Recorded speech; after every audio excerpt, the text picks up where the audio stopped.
नमस्कार मित्रों, हम उस विश्वव्यापी संस्कृति की विरासत हैं जिनके ऋषियों ने महान तप किया है और अपने तप को वेदों और उपनिषदों के मोतियों में संजोया है।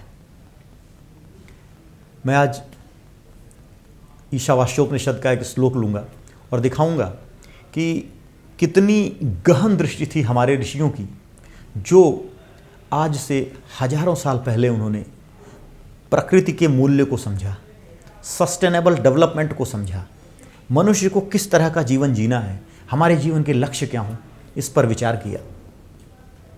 ऋषि कहते हैं, ईशावास्यमिदं सर्वं यत् किंच जगत्याम जगत तेन त्यक्तेन भुंजीथा मा गृधः कस्य स्विद्धनम्।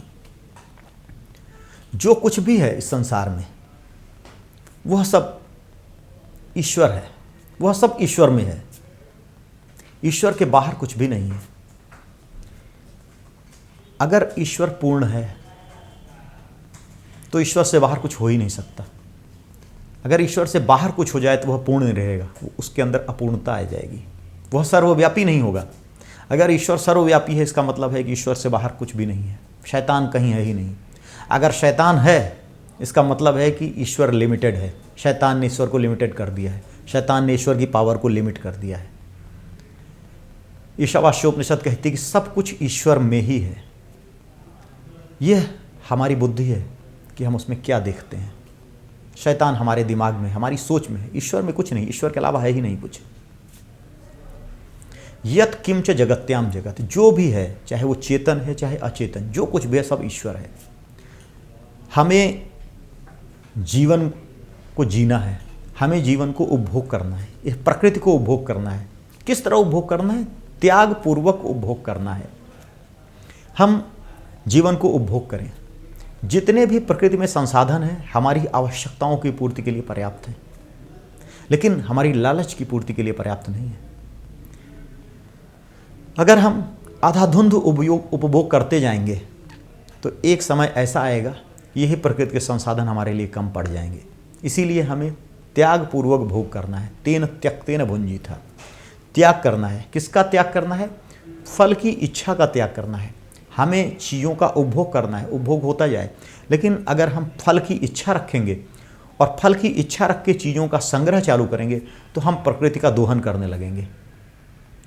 और जब प्रकृति का दोहन होगा, हमारा लालच बढ़ेगा, तो क्या सही है और क्या गलत है, इन चीज़ों से हम परे चले जाएंगे और सही और गलत की परवाह न करते हुए हम अंधाधुंध दोहन करने लगेंगे।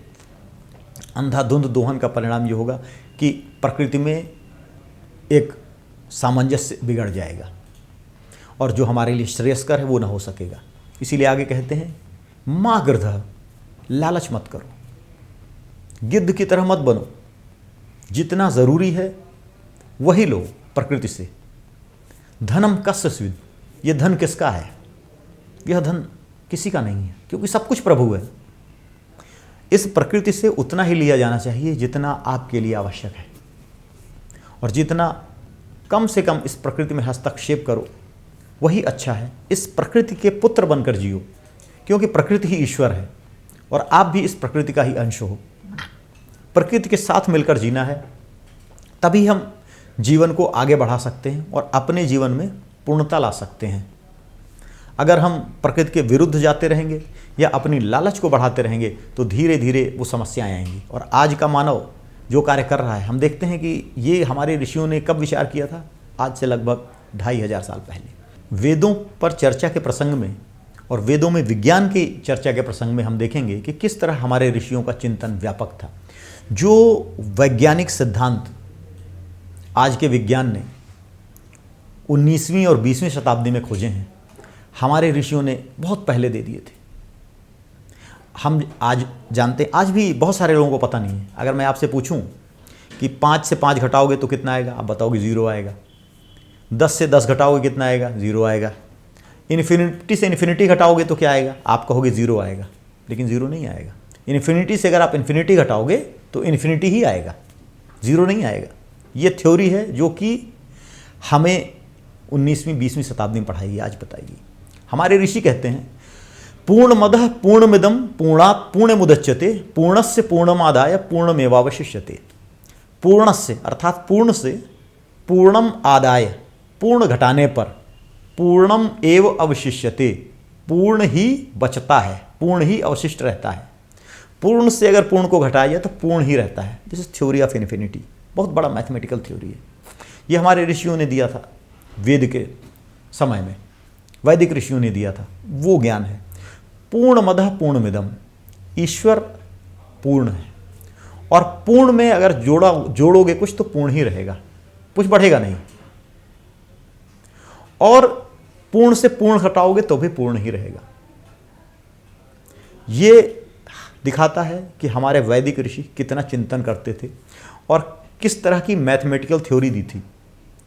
पाई का मान से लेकर ब्रह्मांड की संरचना, खगोल शास्त्र, कई ऐसे विषय हैं जिनमें वैदिक ऋषियों ने बहुत काम किया और आज भी वेदों पर रिसर्च किए जाने की आवश्यकता है। दुर्भाग्य से भारत में रिसर्च नहीं हो रहा, विदेशों में रिसर्च हो रहा है। इस बात पर रिसर्च की जाने की आवश्यकता है, कोई एक बॉडी बना के कि जो हमारा पुराना ज्ञान है उसका हम उपयोग कर सकें। हरि ओम तत्सत।